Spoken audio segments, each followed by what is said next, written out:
نماز کو چھوڑ دینا صرف ایک غلطی نہیں بلکہ یہ ایمان اور کفر کے درمیان کی سرحد کو ختم کر دینا ہے۔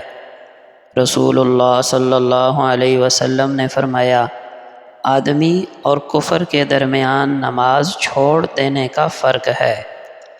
یہ حدیث نماز کی اہمیت کو واضح کرتی ہے۔ نبی کریم صلی اللہ علیہ وسلم نے ایمان اور کفر کے درمیان نماز کو معیار بنایا، یعنی جو نماز چھوڑ دیتا ہے وہ ایمان کے دائرے سے نکلنے کے خطرے میں آ گیا۔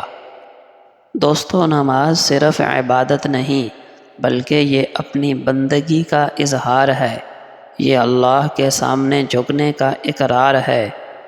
نماز سے تعلق ٹوٹ جائے تو بندے اور رب کے درمیان رشتہ کمزور ہوتا چلا جاتا ہے۔ صحابہ کرام نماز کو ایمان کا بنیادی اور اہم ستون سمجھا کرتے تھے۔ حضرت عمر رضی اللہ عنہ فرمایا کرتے، جس نے نماز ضائع کر دی اس نے دین کا بڑا حصہ ضائع کر دیا۔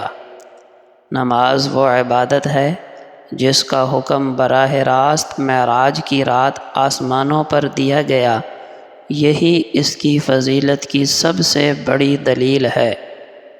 نماز وہ عبادت ہے کہ جس کے بغیر آدمی کے ایمان کا دعویٰ قابل قبول نہیں ہے، لہٰذا اگر تم ایمان بچانا چاہتے ہو نمازوں کی حفاظت کرو۔ نماز چھوڑنے والا دراصل اپنے ایمان کو خطرے میں ڈال دیتا ہے۔ اللہ تعالی ہمیں نماز کے ساتھ وفادار رہنے کی توفیق عطا فرمائے۔